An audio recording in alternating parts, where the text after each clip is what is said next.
All right.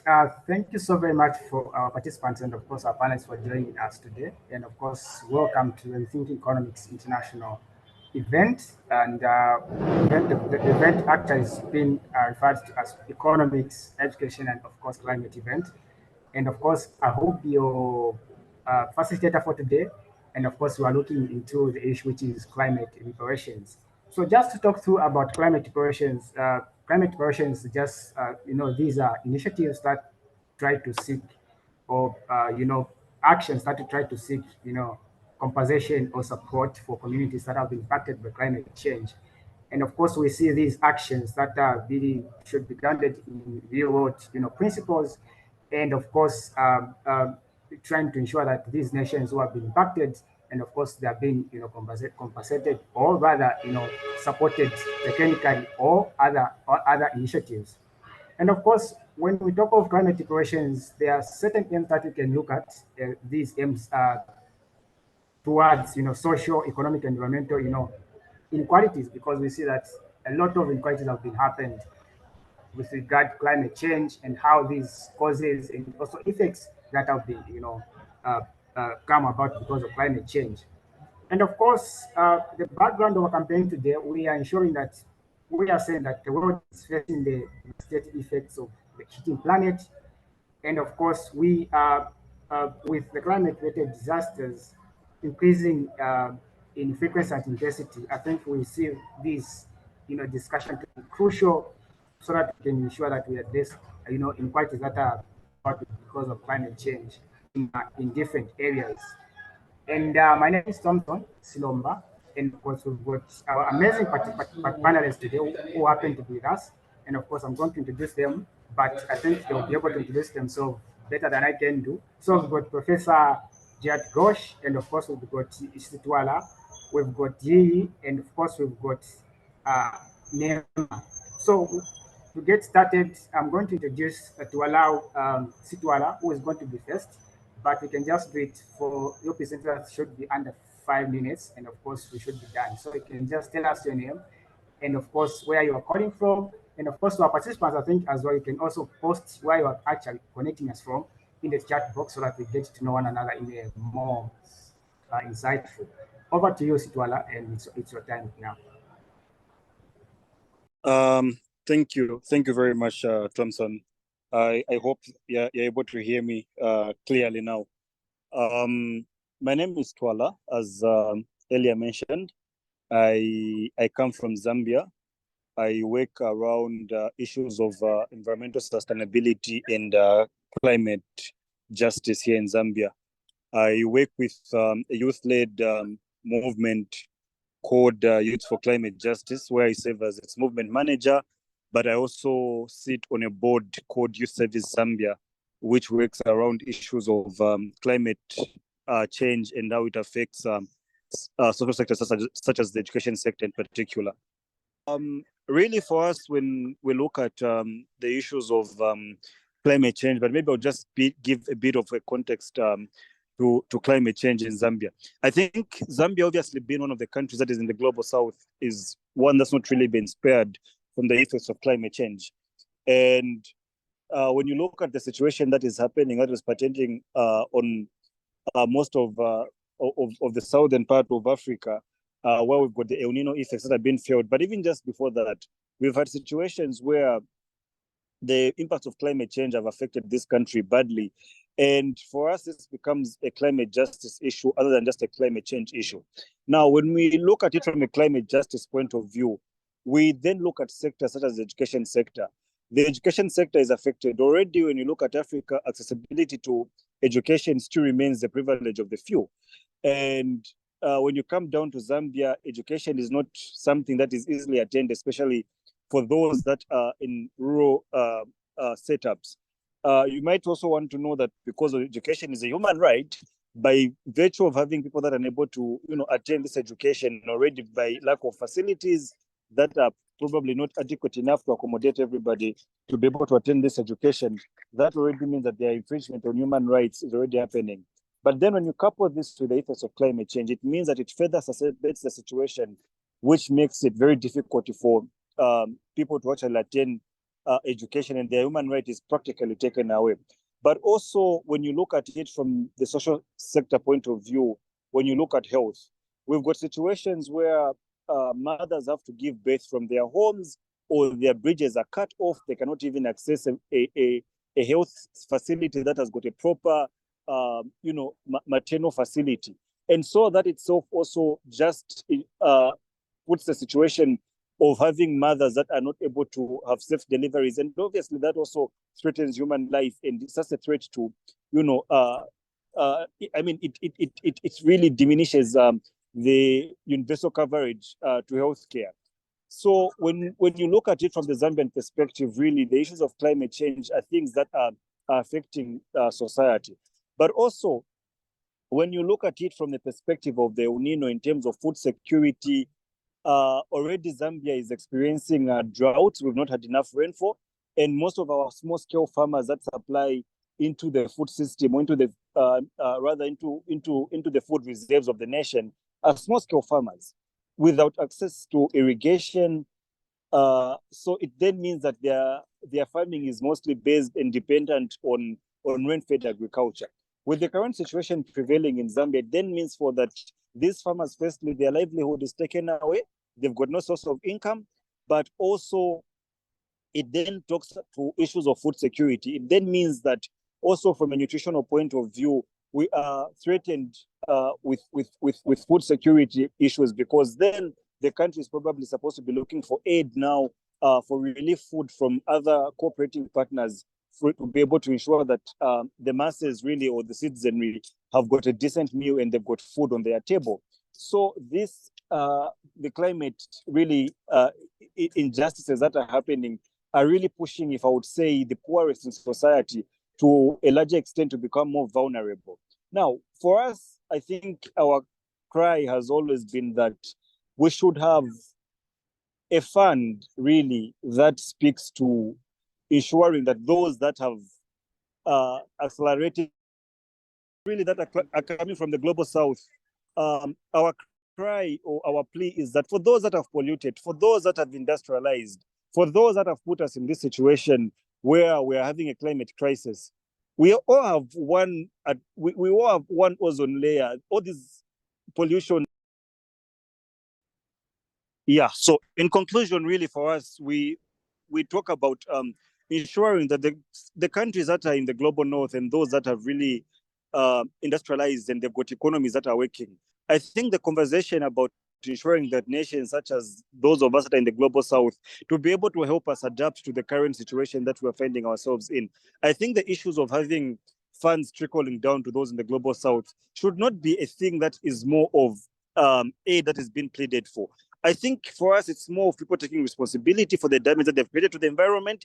And I think for the fact that their economies are doing way better than those in the global south, I think they've got a responsibility to ensure that they mitigate the problem that is. We should have, I think, since Twala, you are in your conclusion remarks, I think we can move on to another speaker.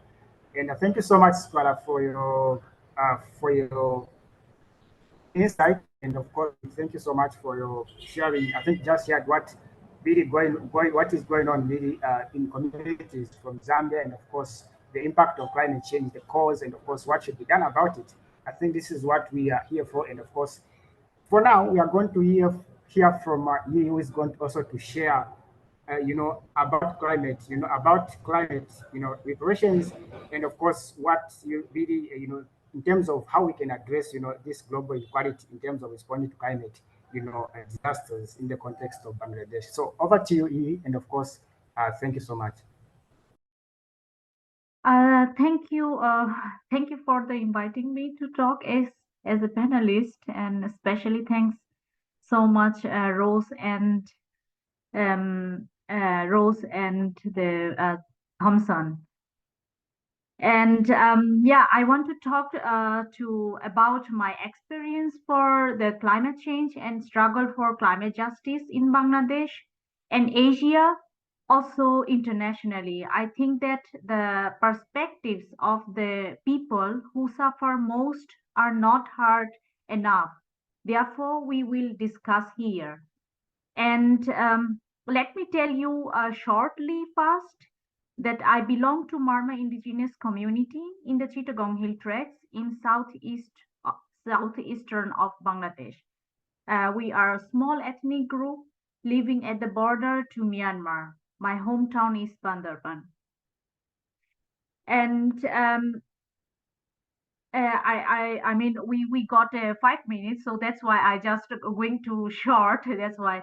And in 2017, I in the monsoon was very strong in my home country, and more than 100 people died from the landslides. So that I did that research, and with that research, I wrote the report, and I sent the organizations also the many countries. So you can ask me when you don't understand because I have to explain very shortly. It's a very long. That's why. So we had the we therefore we made the constitutional complaint against Germany.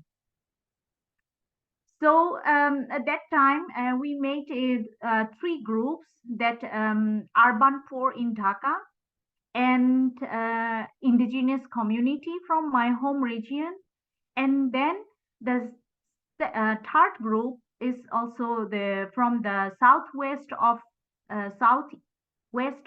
Bangladesh in a Munda community, who are 200 years ago came from the in India, Munda. So the group, and also I represented also the from Nepal indigenous community Tamang. So I mean, thanks for the Sitwala said. You see that. Therefore, I mean, what these all situation uncertain everything.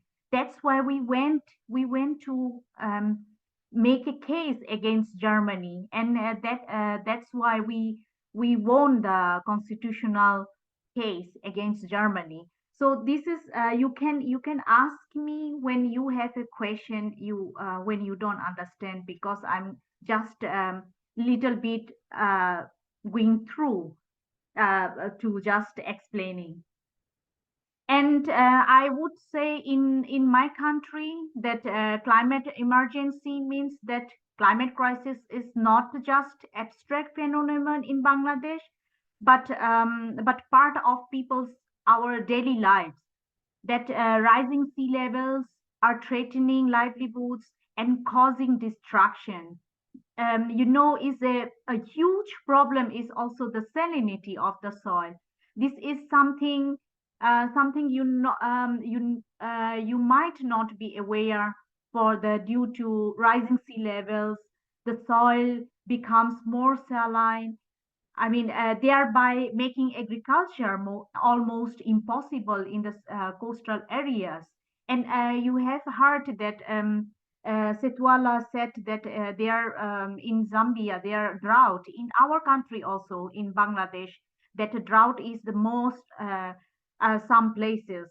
So you can imagine what this means for a society in which almost 90% of rural households rely on agriculture for their income. So yeah, and also you will know from the news the stories of floods, landslides in Bangladesh, and now added the heat waves that children were dying the last years. And I mean this year, I mean every year is the cyclones is getting more, and also the heat waves. I'm hoping this year, I mean we will see this, and they are the causing damage and destruction more and more frequent in my parts in the country. So at the same time, I mean we are challenging the drought, and especially the especially it's a river erosion, landslides, and changing agriculture calendar. So these are, it's I would say, the climate emergency in my country. And thank you so much. But you can ask me a question, that would be good, because I was not so much yeah, could not get it's a long, to tell. Thank you. Thank you so much for the insightful, presentation, and of course sharing. For you to our participants, I think you can also drop your question in the Q&A section, and of course, just so that we can also be able to answer those questions, I think, by our panelists or speakers at the end of the session. And of course, for now, we are going to go to our next speaker. And of course, you can just introduce yourself and also go direct to your presentation. Thank you. Hello, everyone. My name is Naima Andris. I am from Haiti. I am a student in economics. I am currently doing my license in economics. I am in my final year. And besides that, I am also a team member and co-directing a student association located in Haiti called Eco-Detay. Just a minute. Okay. Can you hear me? Yes, we can hear you. Okay, I was saying that Eco-Detay is affiliated with Rethinking Economics. This is a student association which wants to reflect critically on the economics teaching in Haiti and how can this discipline be more people-oriented and that can understand the power dynamics between the power dynamics that shapes our economical system. And this is a pleasure for me to be here. So regarding the climate emergency context in Haiti, let's just say that Haiti is what the Western world loves to call the poorest country in America and has the poorest country in America. We are more impacted by global warming and natural disaster. So Haiti is ranked as the fourth most vulnerable country when it comes to natural disaster and climate change. Over the past 10 years, the period of droughts were getting longer and longer, and cyclones are becoming more and more frequent and powerful. Haiti is a tropical country. That means we are more likely to experience cyclones. And from the earthquake that we experienced in 2010 that caused more than 300,000 deaths that we didn't fully recover from until now, to the repetitive cyclones that are happening every 1 or 2 years. This is a lot, and it has impacted us negatively. It has, for example, caused destruction of plantations from peasants that are already struggling to make a living, destruction of homes, causing massive displacement, destruction of public and social infrastructures. And keep in mind, this is the best scenario that I just described. And unfortunately, climate reparations discussion, like climate reparation, are not discussed enough in my country. Of course, there's this discourse that is saying climate change is a rich country problem. So we have to worry about things that are more important. But at the same time, even if you wanted to, like, there are people here that are doing a great job. But even if we wanted to, we could not have a space to discuss about those things, because we are too busy trying to not get killed, trying to survive on a daily basis, and to fix everyday's problem. So this is sad, because even if we wanted, we don't have the opportunity to create a space to talk, to reflect critically, and organize for something that we didn't cause, that we are not responsible of, but we are still the most affected by it. Now, regarding the last question about the reflection of emergency climate reparations on our curriculum here. Let's just say that during my 4 years studying economics in Haiti, I think I had only one lecture regarding ecological economics and then nothing after. It was because like the lecturer was and heterodox economics, and he wanted to like diversify. He believed in the diversification of economic thoughts and the pluralism of ideas. But after that, nothing else. So for a full comprehension of this, let's just say in Haiti, the economics teaching is really is and very orthodox.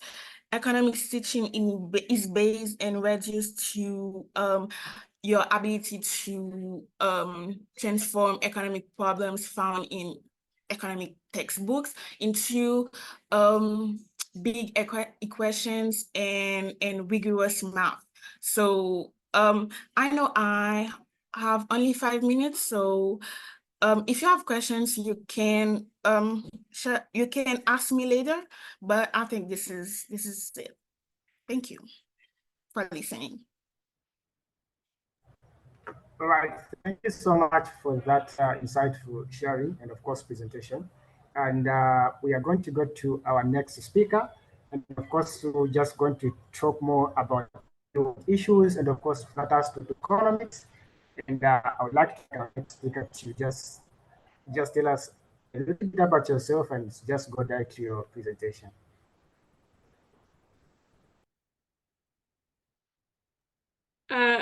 Did you call me? I couldn't hear it properly. Yes, you should be next now. And you Yes, okay, right. Thank you very much. You know, we've had 3 very depressing and unfortunately very true experiences of what is happening around the world in terms of the impact of the ongoing climate crisis. And I think they have described it very beautifully. We've seen how there are many different ways in which this manifests in actual climate shocks like floods or extreme weather events, earthquakes, and all kinds of things, in droughts, in worsening soil quality, in rising seawater, in increased pollution. There's one aspect that hasn't been mentioned. I just want to highlight it because wars and violence also have major climate and environmental impact. And I would just like to mention here the ongoing devastation and destruction of Gaza, the genocide that we are observing. It's not just in terms of the human impact. Of course, it is a huge and terrible human impact, but it is also a destruction that is major in environmental terms. These bombings are terrifically adding to global warming. The destruction of the entire infrastructure and the land of Gaza and of large parts of the West Bank has a major environmental and ecological impact. And we must not forget that wars also generate huge problems in terms of ongoing warming and climate change, and that therefore there are many reasons to stop these wars, including doing something about the climate, quite apart from the fact of the immense and unspeakable human suffering that is being experienced by the people of Palestine today. I think many of the issues that impact people have already been highlighted, you know, food and nutrition, livelihood, displacement, and possible forced migration. Again, I want to add that among all of these things, the impacts also generate future conflicts or ongoing conflicts. We have seen this in Haiti as we speak, that Haiti is experiencing terrible internal conflict. We have seen this in the Bangladesh regions that were mentioned by YiYi, in terms of the kinds of conflicts that are erupting in those border areas, and the kinds of conflicts that erupt when displacement and forced migrations occur.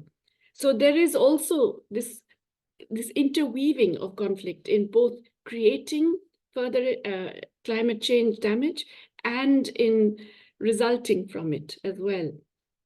Now, I just want to give you a little bit of a broader sense of where exactly this demand for reparations is coming from and what it means in terms of, let's see the global responsibility. Who has really shared the responsibility for creating the mess that we're in as a planet and as humanity? So with your permission, I will just share my screen. If you will allow me to share my screen, please, Thompson. I just want to show 4 slides that will give an idea.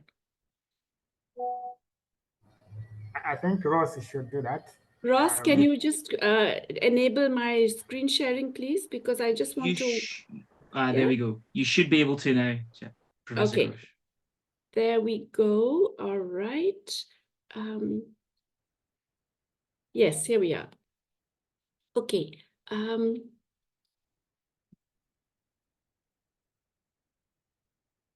Slideshow.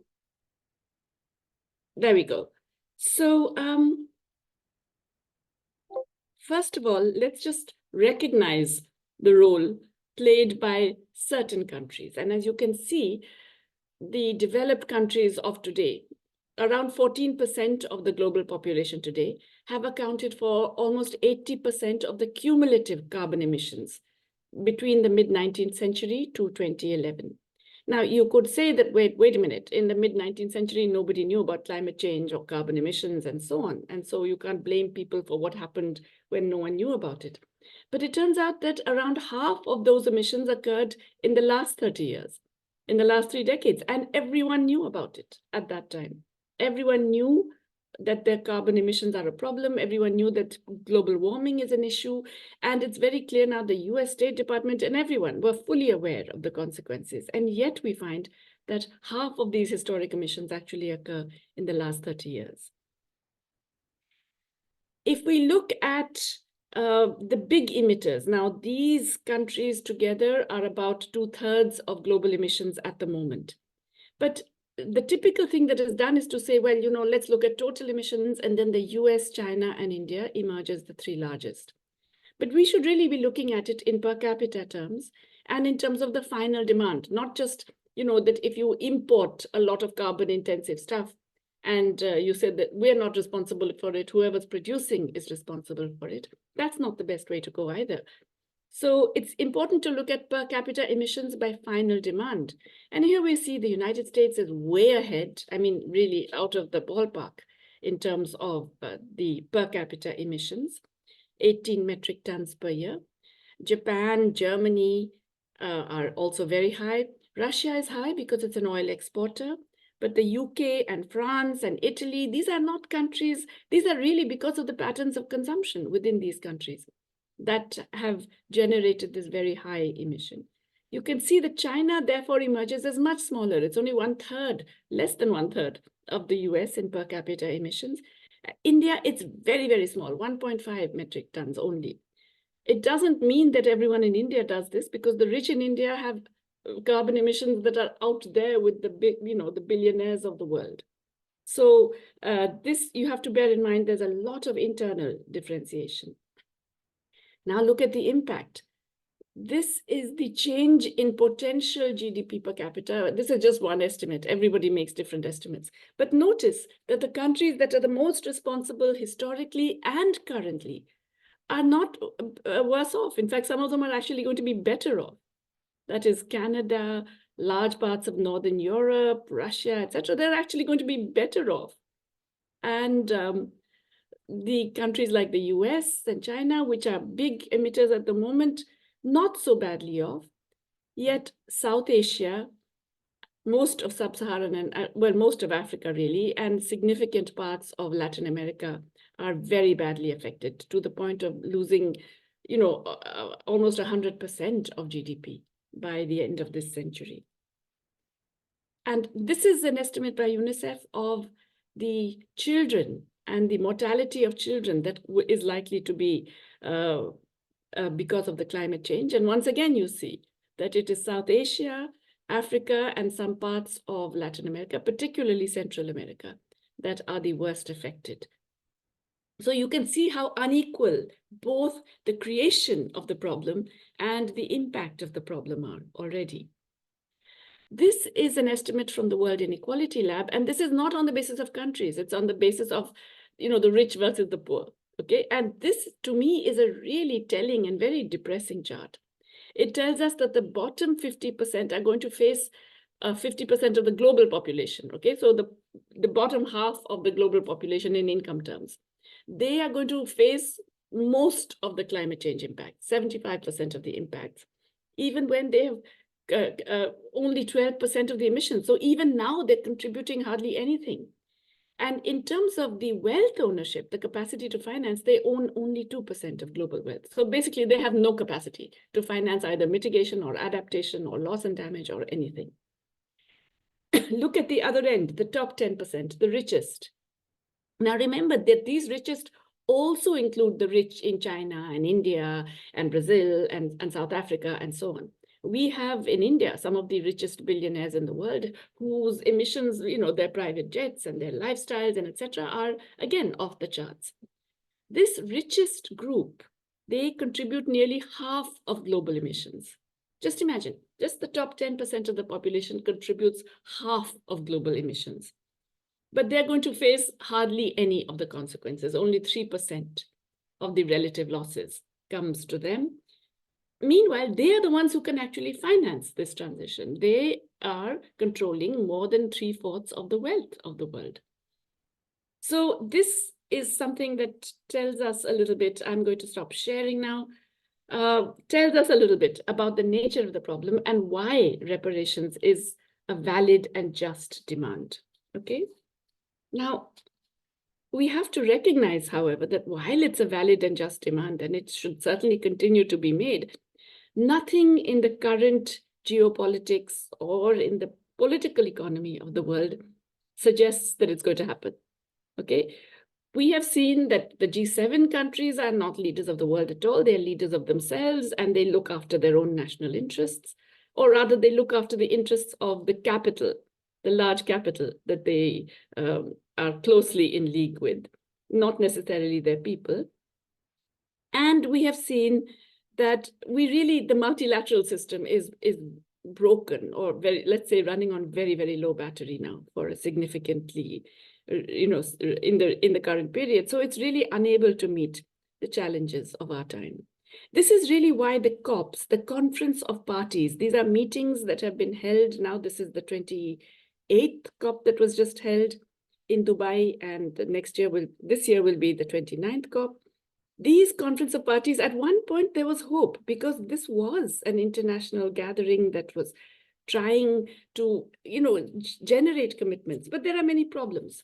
First of all, it's very clear this is a global problem, and it's a global problem that is disproportionately hitting some countries, but it's still treated in terms of national responsibilities, that too in terms of current total terms, not per capita. And so every country is supposed to go to these COPs and declare a certain commitment for the future. And of course, it's very convenient. Everyone declares a commitment well off into the future. 2050 for many countries, 2070 in the Indian case, when none of the leaders making these commitments is going to be around to do anything about it, right?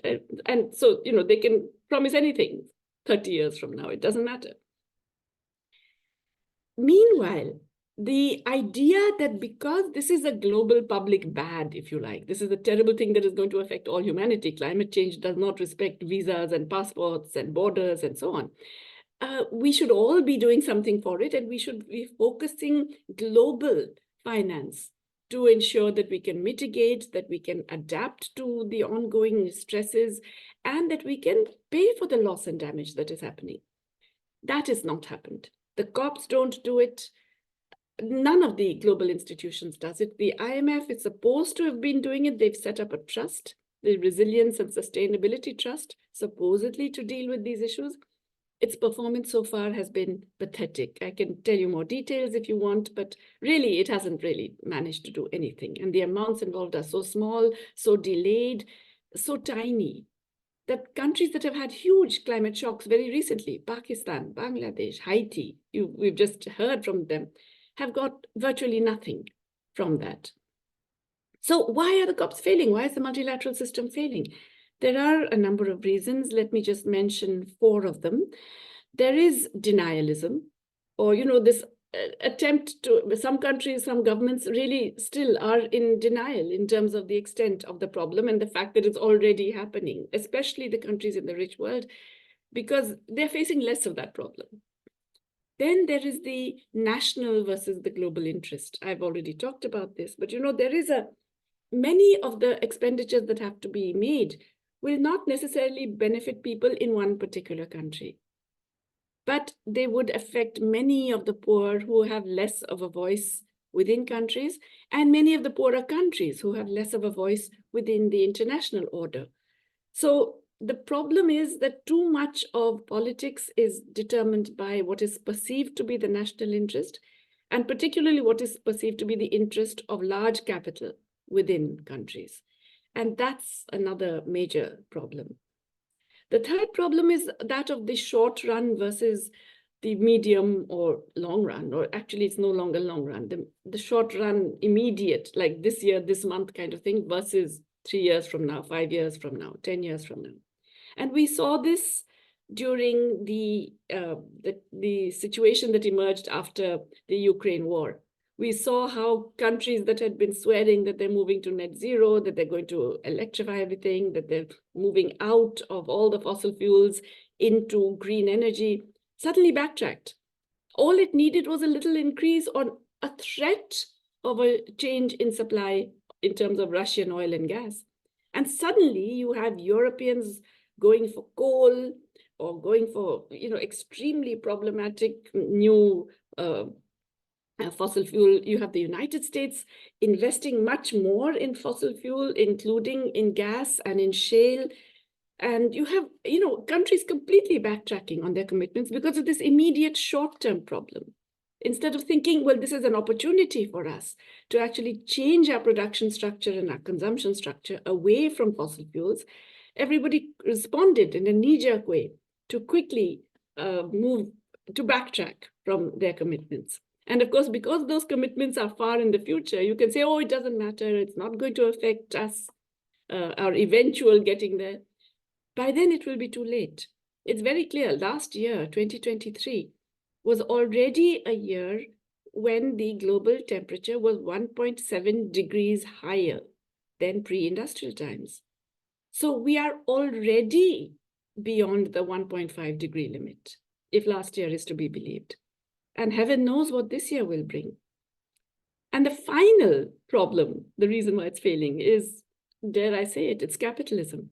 It's the nature of the current global capitalism today, which is able to take over any of the, the grand intentions, whether it is mitigation. Now it's all about subsidizing private capital, de-risking private capital, creating incentives for them, et cetera, et cetera. And they're not interested, obviously, in adaptation because there's not really much money in adaptation, and they're not interested at all in loss and damage. And as a result, we have governments that are conforming to that and are putting their resources into mitigation rather than into adaptation and loss and damage, which are desperately in need of funds. It's urgent, okay? Then we have the interaction with debt, okay? Many countries now, around 2/3 of low-income countries and about 1/3 of middle-income countries are facing very severe sovereign debt problems. And this is not only the ones who are actually in crisis or on the verge of default or have already defaulted. These are countries, these are governments who are spending more on debt servicing than they are on all forms of health, education, social protection taken together. They're spending more on that. So where is the money for doing the other things that have to be done? For example, in terms of mitigation, adaptation, and dealing with loss and damage. If you have a climate shock, as happened in Haiti, for example, you'll actually get a worsening of the debt situation because private capital will flee, your bond prices will collapse, you'll have to pay much, much higher spreads on interest for your debt. And in fact, you will be worse off than you were before. Pakistan, and exactly the same thing has happened. So these are all the things that are affecting our ability to deal with climate change. What do we do about it then? How do we actually deal with it? I'm telling you multilateralism isn't working. I'm telling you G7 is not interested. I'm saying without G7 putting some money, in fact, they don't, even their mouth is not there anymore. They've stopped bothering about all that. What do we do? How do people who recognize this problem and the billions of people who are suffering those impacts already, what can we do to address this? We have to think of some of the available instruments that we have already. For example, the IMF creates a liquidity, the special drawing right, which it has been allocating on the basis of quotas in the IMF. It's a very outdated system because the quotas themselves are outdated. They were developed more than 75 years ago based on, the power relations then. So they're completely out of date, but also that doesn't serve any purpose, because if you distribute new SDRs according to quota, about 2/3 of it goes to countries that will never use them. The US, Europe, developed countries, they're not good, they don't need them and they won't use them. What we have to do instead is to change the basis of the allocation. We have to say that this will be given to any country that experiences a shock that is not of its own creation, a climate shock. And it doesn't have to be one-off shock. It could be desertification. It could be declining soil quality. It could be droughts, continuous droughts that have led to dramatic decline in the water table. It could be rising sea levels. All of these shocks should qualify for assistance, which should be automatic. It shouldn't be something where, the IMF staff has to go there and visit and make all kinds of noises and demand conditions, etc. It should be automatic issue of special drawing rights to these countries in need. Similarly, the debt of countries that experience these shocks should simply be written off. Again, we know this is not going to happen. Yeah, we know it should happen. We know that in terms of reparations, it's an obvious thing that you offset the debt against the past debt that these rich countries and rich people owe to the countries and people who are facing the shocks. If it's not going to happen voluntarily, it should happen automatically through just repudiation of the debt. It's very difficult for an individual country to do this. In fact, I would say it's almost impossible for an individual country to do this. But that doesn't mean that it shouldn't be attempted. And I would argue that what we should actually then do is get coalitions of countries, especially the countries that are so badly affected, coalitions of countries that work together and negotiate together in the debt markets, in the demand for SDRs from the IMF and the SDR issue, by the way, there is now some kind of UN backing for it, because I was a member of the UN High-Level Advisory Board on Effective Multilateralism. We submitted our report to the Secretary General last April. And in that report, we specifically asked for SDRs being allocated according to need, not according to quota. And therefore, there is a way in which we can push for this. We should also be pushing for global taxation agreements that enable us to tax our rich, to have global asset registers so we know where our wealthy, the Indians, the extremely rich Indians, the obscenely rich Indians who keep all their wealth in tax havens abroad. We should be able to access that and to tax them on that. And so should all other countries. We should be able to stop illicit financial flows. That requires tax cooperation. Fortunately, there is now a UN process to deal with tax issues, and it's just started. I'm hoping that that becomes the basis for a much more systematic cooperation on tax, which all of our countries need desperately, because we're not going to get these gifts or these supposedly generous and actually very stingy and non-existent gifts from the rich countries. We have to be able to raise our own resources. We have to be able to coordinate, cooperate, negotiate together to get a better deal in the global markets. And we have to use those resources, because now that's also another struggle within our countries. We have to use those resources to directly deliver for people who are so badly affected by climate change. Okay, I'm sure I have said enough to get you all thinking, and there are many questions I know to also all the other speakers so far. So let me stop here and we can go on to questions.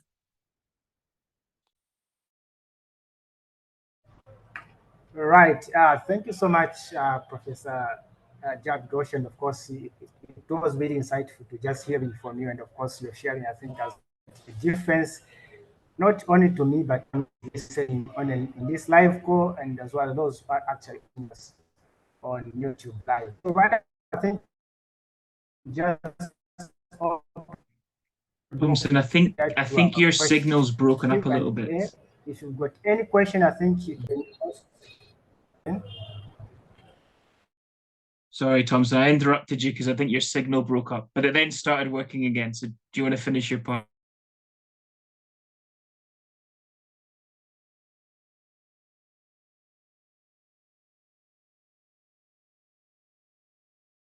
Thompson, can you hear Ross? Yeah, I can hear you. I don't know. I think you should be stepping and maybe my network seems to be unstable now. Okay, I'll step in just to explain it. If you just mute yourself, Thompson, that'd be great. So I think already people are using so people can comment on the chat. If you would like to kind of be in discussion with other participants, I would encourage you to do that on the webinar chat. But if you have questions, specific questions for the panel, for any of the panelists we've heard, I would ask you to use the question and answer feature. And that will allow Thompson and myself to see your questions. If it's not anonymous, we'll ask you if you'd like to be asked the question directly yourself, and we can invite you onto the stage, the virtual stage, to do that. But if you do it anonymously, you can still ask that question. Thompson or myself will be able to ask that. So there is currently one question in the chat already, and it's about access to the talk. So I can answer that firstly just to say we will be, we've recorded this and we'll be sharing the recording afterwards. And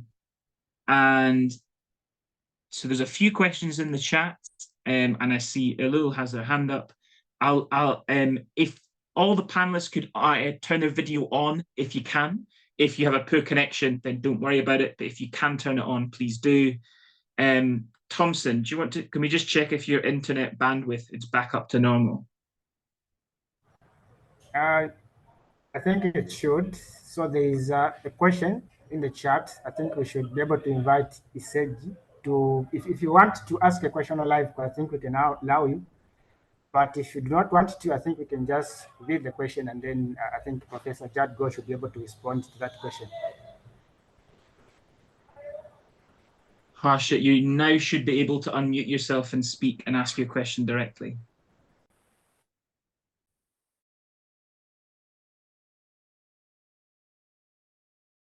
Harshit, please go ahead.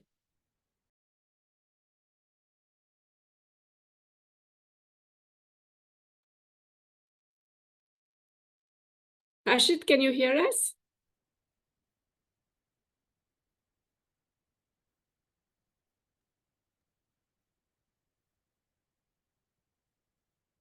I'm not sure that that's worked. Okay.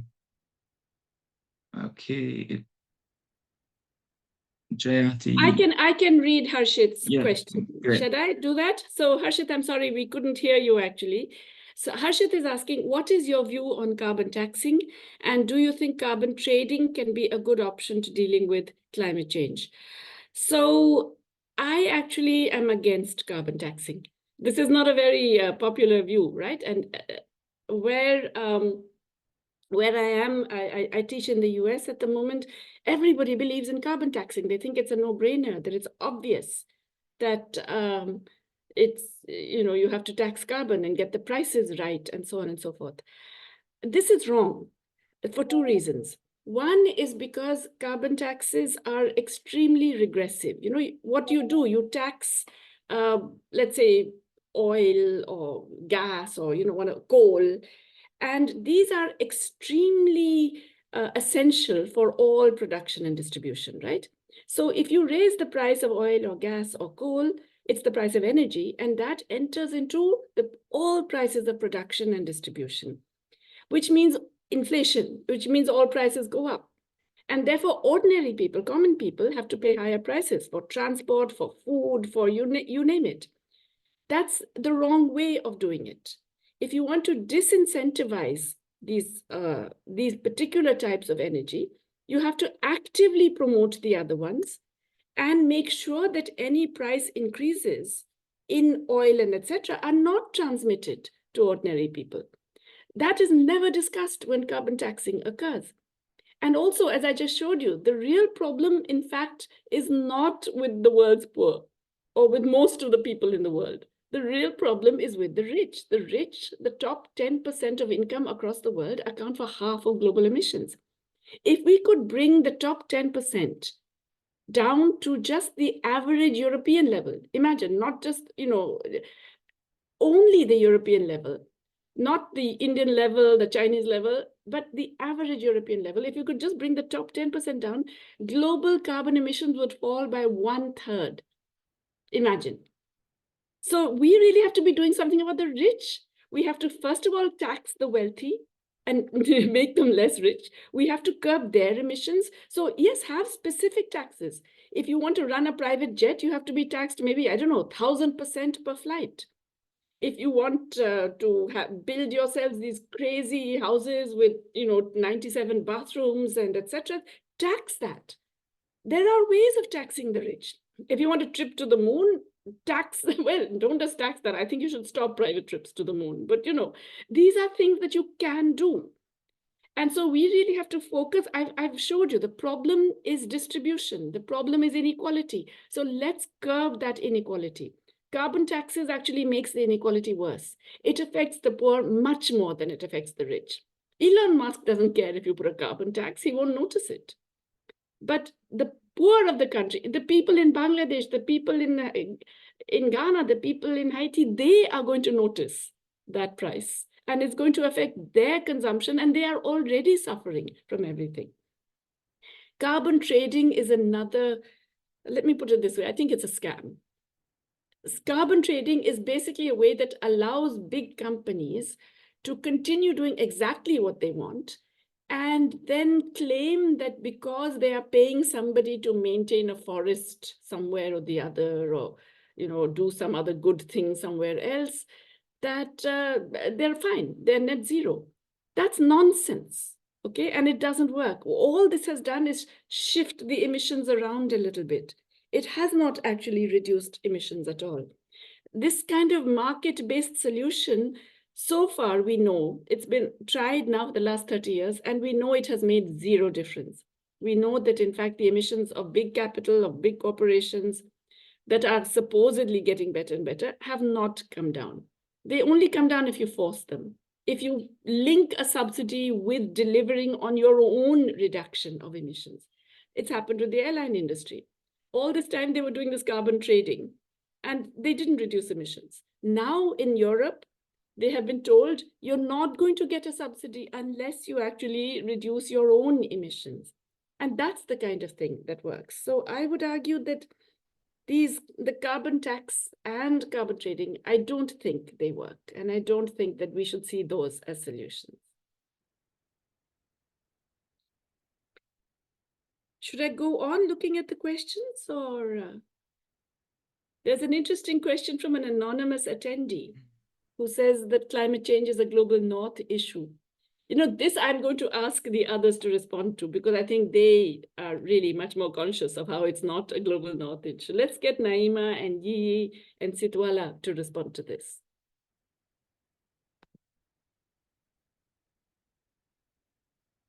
Who's going to start? Maybe YiYi, since yeah, why don't you start?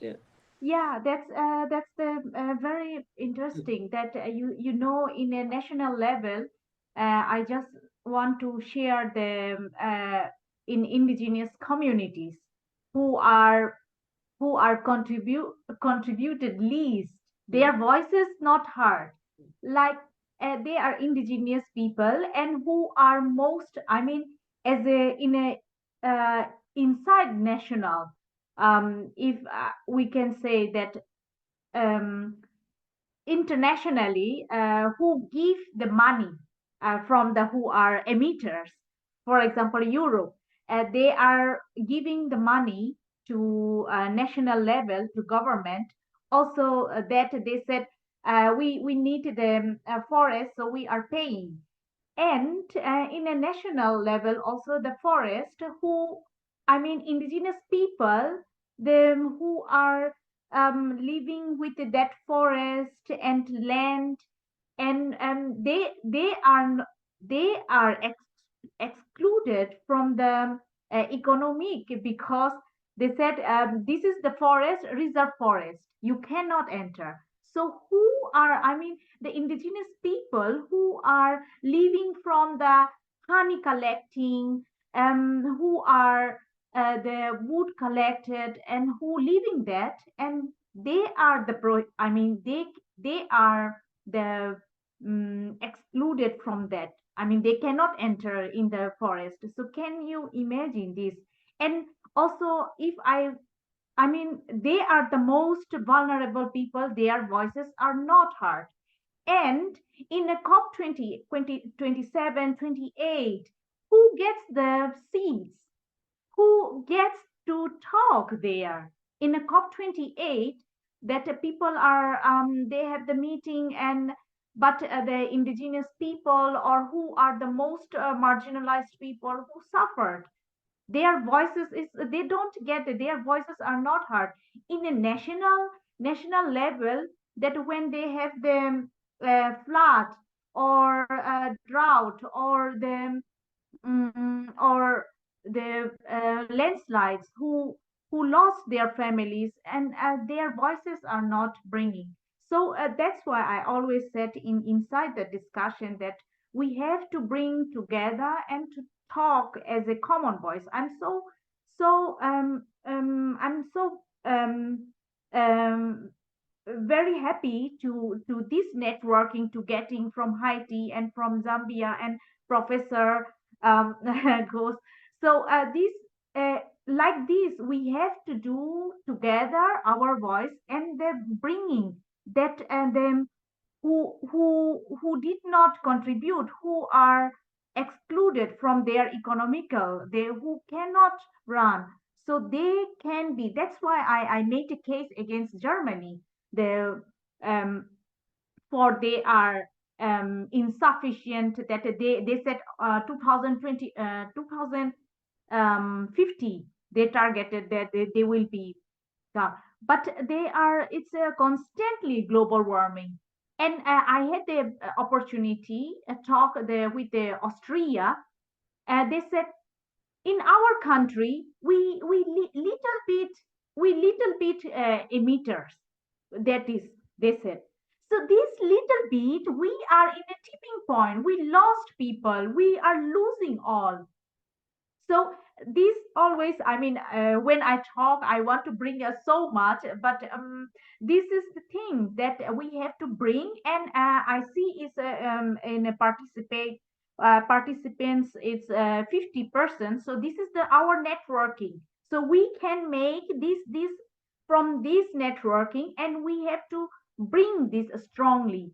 Of course, the I mean, I will talk later. Maybe I will give to other space, because that about the war, who are contributing. We are not, everyone is we are putting the zip, because we cannot talk to own national government. This is also in, I know in our country is like that. And even in Haiti, maybe this, and in Zambia, it's every country is this. In India, also in Pakistan, also this happening. So we have to make it our voice like a common voice. Yeah. Thank Amazing, you so Yi. Thank you. And I've just to say, I've taken the facilitator role from Thompson just for the minute, because I think Thompson was having some difficulty with his connection and lost the questions.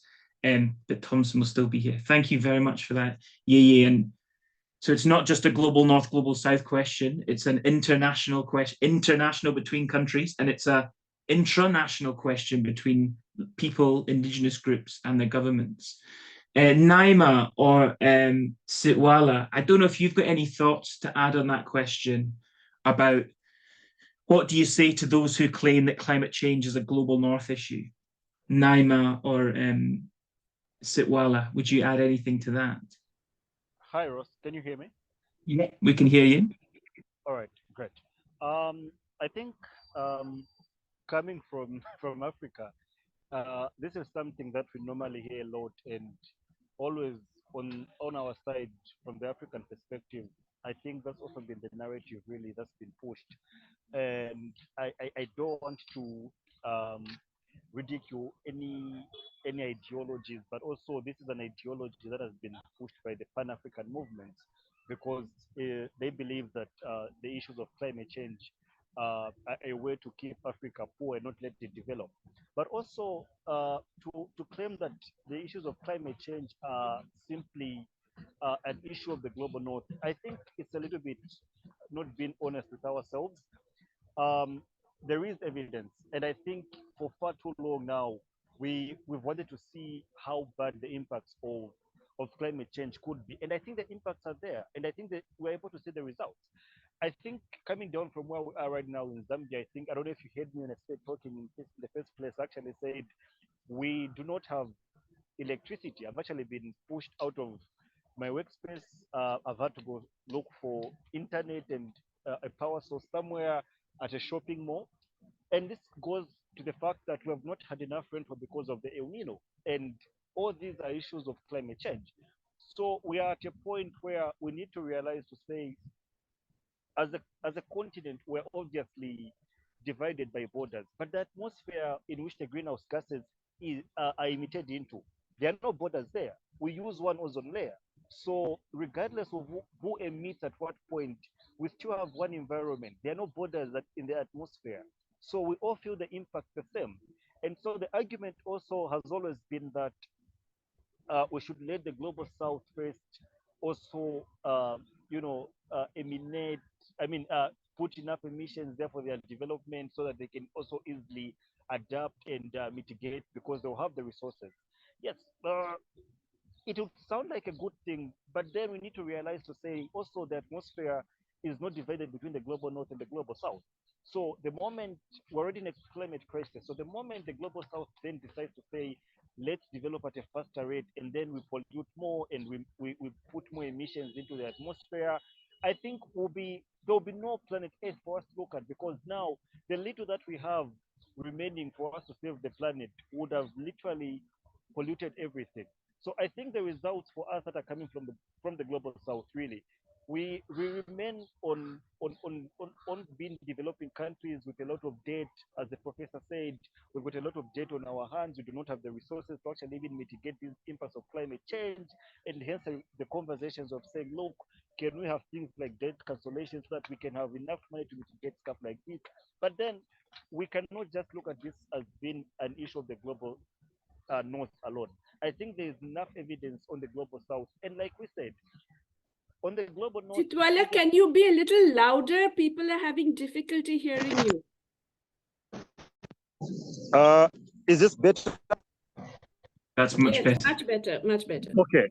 All right, thanks. So we cannot really run away from the conversation of saying the global south is really not part of this problem. I think the results and the pain, if I would put it like that, the impacts of climate change actually felt more on the global south because we were unable to mitigate. And maybe just in concluding on my thought, I would give you an example where we are, like I said, in Zambia.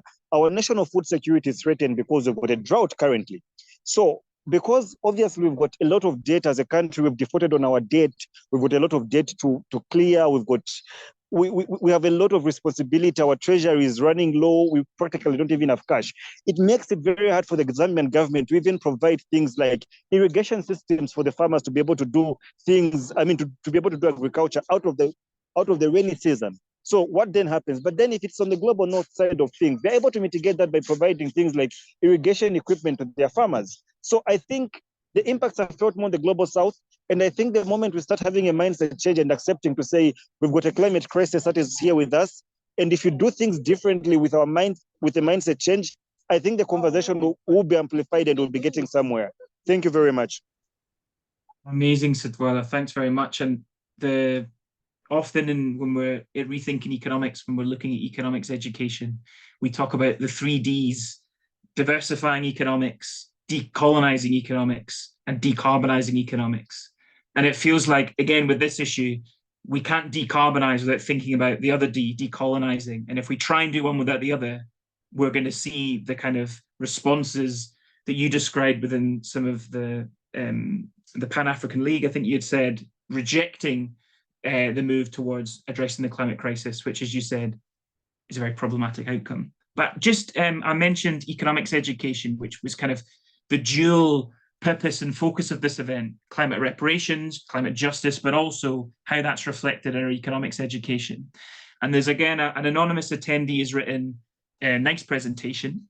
Now, my question is, how do you think the issues of climate change can be addressed through economics education? Because climate change is a really broad term. And we're going to be spending actually a little bit at the end of this session with some really useful resources that the campaigns team at Rethinking Economics International have created on this topic.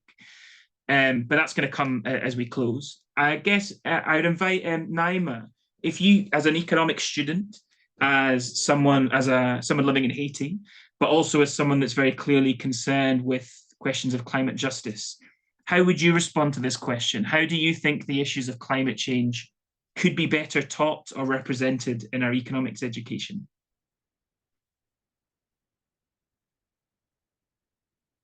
Thank you, Russ. I think the first thing is maybe to apply pressure to our administration board, to our college faculty administration board, to integrate curriculum regarding climate emergency, climate change,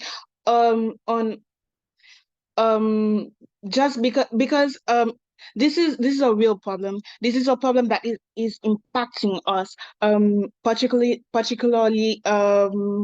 countries from the global south. So we have to find strategies to organize, to apply pressure when it comes to our faculty members. Amazing, Naima. Thank you very much. So that was the perspective of you as a student. I wonder, Professor Ghosh, if you have any perspectives on this question as a teacher and as an educator. How can our economics education be more conscious and reflective of the climate crisis?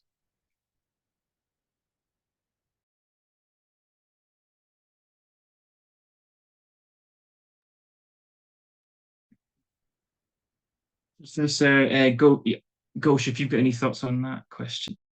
I'm so sorry, I just missed the last bit. So we heard from Naima there talking about how we can try and make our economics education. Oh, can you hear me? Yes. Yes. Yes, now I can, yes. Perfect. We heard from Naima talking about how she believes we can put pressure on course leaders to make our economics education more reflective of the climate crisis. But maybe from your perspective as a lecturer, tutor, economic educator, how do you think education needs to shift towards recognizing the crisis? You know, the climate crisis is a perfect example of what is wrong with economics. Because really, the mainstream has no way of dealing with it. It's an externality. It is something outside the system that is happening to it. There is no linking of the patterns of accumulation and production with what is actually the outcome. And the fact that you have to recognize these inequalities and these types of production and see, which is why we get these very, as I would argue, mistaken kinds of responses, micro-based responses. It's all about the relative price. The price is not correctly reflecting the problem. That's the response. That's fundamentally wrong, because that's assuming that all development and all patterns of economic transition occur only in response to relative prices. But we know that the countries that have managed to do something in terms of either mitigation or even adaptation are the countries where governments have intervened directly. And they have intervened either to encourage certain kinds of production, prevent or restrict certain other kinds, reorient consumption by changing the way people, the way urbanization occurs, the way residence patterns occurs. So it's not just enough to think of the market and tweaking the market. And that is an issue of education. That's an issue of getting it across to people. I would argue it's not just economics. I mean, every citizen needs to be educated. I just want to, if I could very quickly mention, I was involved with the Club of Rome, and they had a commission on transformational economics where we produced a volume called Earth for All. This was done literally 50 years after the original Club of Rome volume Limits to Growth, which was quite well known at the time. So the Earth for All is arguing that we're at a tipping point, or just before a tipping point, we have to do something. So we need 5 big transformations. We need huge, there are many things that have to be done, but we have to do 5 big things because all of these are related to dealing with climate change. We have to reduce or eliminate poverty. We have to dramatically reduce inequality. I think I already talked about why that's necessary. We have to empower women, because women are at the forefront of climate change, and they're also at the forefront, as we speak, of dealing with it in many different areas. I'm sure Yi has examples, Naima has examples as well. We have to transform food systems, because currently our global food system, it reflects the outcome of the predatory commercialization of agriculture. It is unsustainable, it is unhealthy. It relies on massive carbon emissions, not just in production, but especially in distribution, because everybody wants strawberries all year round and that kind of thing, and frozen foods and so on. So we have to transform our food systems, make them more sustainable. And finally, we have to, of course, transform our energy systems. So as far as possible, electrify things, move to renewable energy for the electrification and all of that. Now, these transitions have to happen locally, nationally, and globally. And they cannot happen unless there is a big groundswell of demand and opinion, which means the education has to go beyond economic students.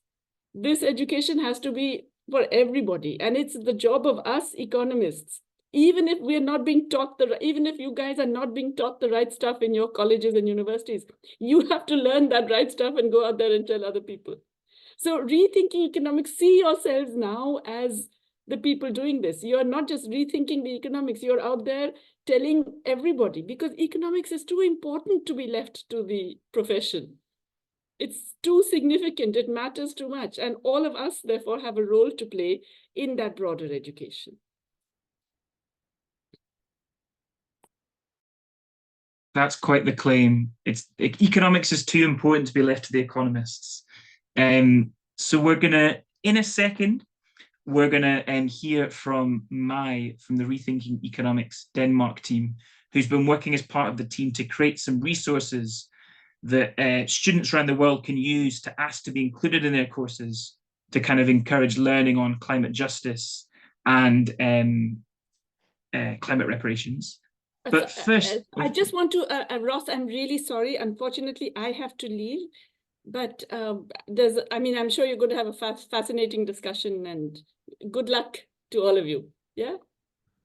Thank you so much for your time. That's great. Thank you. Thanks so much. Perfect. YiYi, Naima, Sitwala, before we go on to that discussion, I just want to ask if you could share a final insight, just a short one, because we've only got a few minutes left of Q&A, but something that makes you hopeful. Because I realize we do these sessions and they can be very heavy, because this is heavy, and we're not, as a one kind of ecosystem, we're not heading in the right direction. Everything from PC, everything from climate scientists says that economics as a discipline is contributing to a planet that isn't well. but it might be useful just to share in terms of your work or in terms of your activism, any areas of optimism that you find, or areas where you think things are hopefully changing, to leave the event with a bit of inspiration. And then I think if we start with YiYi and then Naima and then Sitwala, if you'd like to finish on that final note.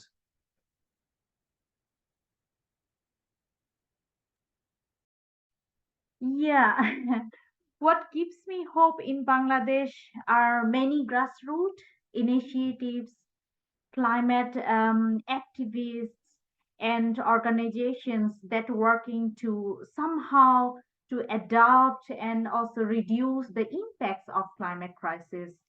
For example, the disaster management plays a huge role in our country. That since floods and cyclones are becoming more and more frequent, So there are the initiatives group, young climate activist groups, and also the NGOs working to educate people about how to behave in case of the natural disasters. But however, it is not easy that to implement the long term, the protective the measures. But because the people forget about the risk after the natural disasters, so other worries then become more dominant in their lives again. So I'm also very impressed by the young students who are active in, especially in climate justice in Germany and also in Europe and also many countries. It is important for that I'm always telling this, that we have to learn each other. I mean, work together, confront these crises. It's a not. I mean, we cannot, if we are not together, we cannot fight with the rich people. Rich people will make more industrials, they make more emitters. They would never feel enough. They would not. We have to stop them, because they are grabbing. They want to reach and reach. They need a fast. They have also their struggles. They want to be fast. I am rich, so they would do that, but we have to be together to work, like from Haiti or from Zambia or from this all over who are. I mean, we don't have this now. Is we have the country divided, but we don't have the climate crisis. Never know the countries, yeah. So we are facing this we have to work on, and also we have to include this, the marginalized people, women and children, and who are the handicapped people. We have to include, and we have to voice raise together. And of course, as an activist, I'm activist, and it's so hard, but this is the hope. And if we can do that, I made a case. I arranged the case coordinated from Nepal and from Bangladesh. So you can see, I mean, such a rich country as Germany, I made a case against them. Can you imagine? So, so this is the hope, and we can do that, and we succeed. And the Constitutional Court recognized this case. So this is the power, and if we can do together, we can do. But of course, we have to respect each other, our everyone's rights. And also, we never forget that who worked for peace and democracy, who passed, but who tried to democracy and peace. We never forget, and we have to go on that with that, and we will work, whoever economists, whoever lawyers, artists, teachers, whoever, scientists or doctors. That's my message. Thank you so much. Thank you. So power in our movement, power in the success we've had, power in some of the stories coming from activists, climate activists, economics education activists around the world. Naima, would you like to sum up just briefly, something that gives you hope or optimism, either within the context of Haiti or within the context of any of the campaigns you're part of.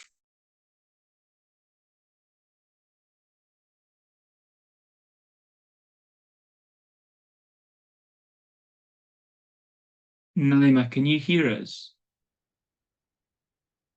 Yes, I can hear you. I'm having issues with my internet connection, that's why, but I'm going to answer this very, very quickly. The fact that we are here, maybe my answer for this question, the fact that we are having the time, despite everything that is going on right now, to discuss things, to the fact that is like, there's a structure like the Rethinking Economics to bring awareness regarding this subject, and to be able to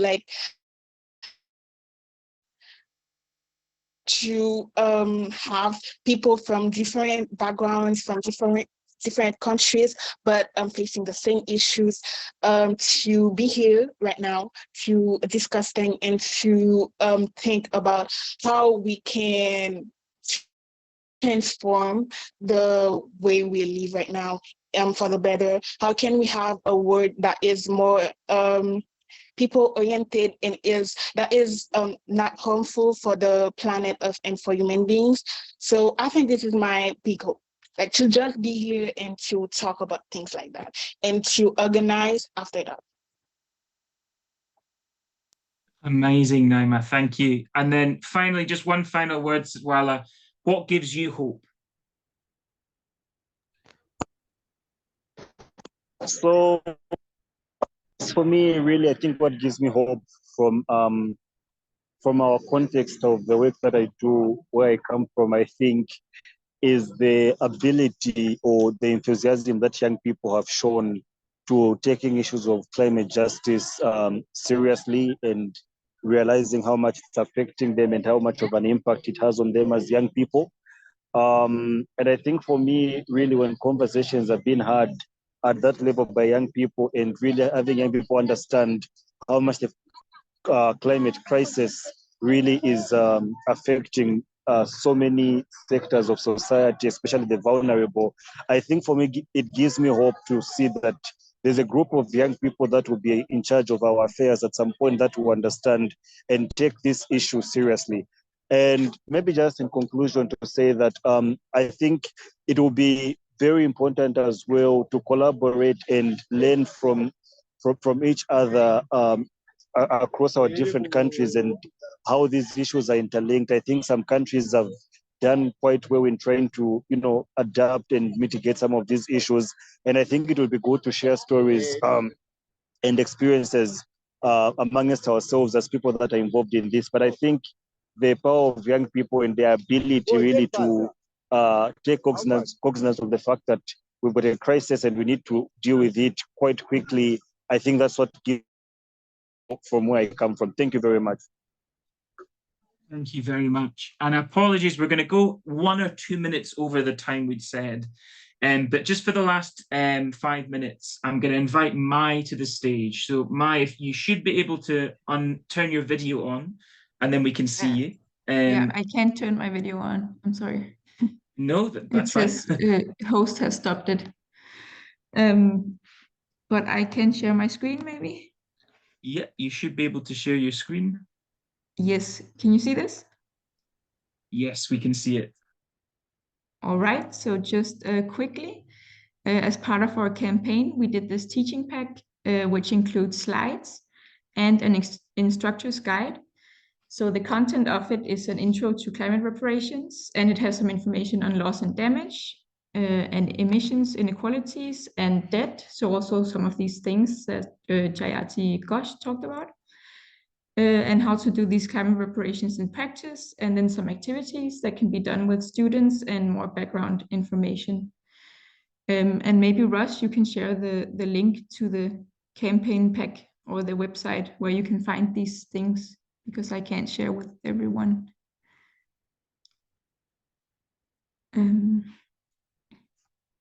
I'll share that, and I'll also share it in the email that goes around to everybody after this Perfect. call. Yes. So these slides you can use and the instructor's guide to send to the professors if they're telling you that they don't have time to look at these stuff, or we don't have staff who knows about climate reparations, so we can't teach in it. Then you can send them this, and they at least have some information. And then we're also we are doing a reading group where we'll also use some of Jayati Ghosh's literature and talk about that, which is starting the 26th of March. And we'll send out more information on that as well. So I hope some of you will be able to join and learn together with us about this topic. Yes. Amazing. Thank you so much, Mai. And I think, Thompson, am I right in saying your internet has improved? So I feel like, given you did the heavy lifting of the majority of the facilitation, I'll hand it back to you to close us out.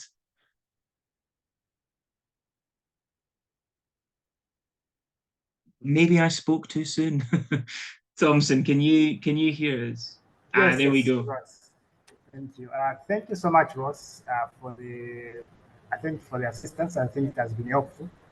And I think since we're coming to the end of our session today, and just the call to action to us students who have joined this call today, to ensure that our economics education thing should reflect the issues that we've talked about. I think we mentioned ecological crisis, we mentioned climate change, and these things that we want to see in our economics education appear. This somewhere we should be discussing these things, because we see COP28 being discussed, but then you see that in our economics education, nothing has been discussed. But I think it is our call to each and every student who is on this call, even other organizations that have joined from different the world, to ensure that we see these things appear in our economics education.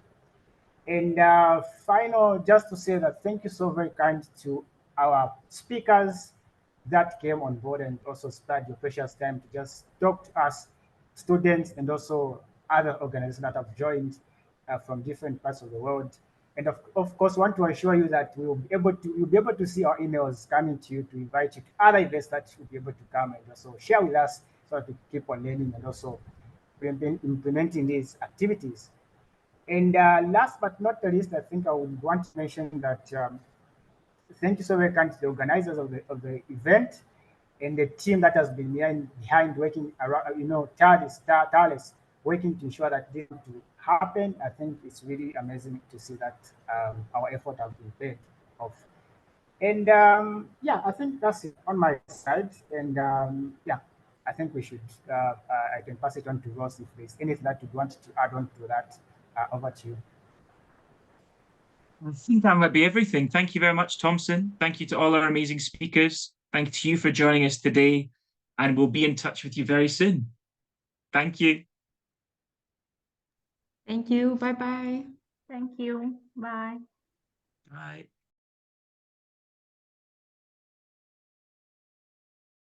Okay, I think we should continue.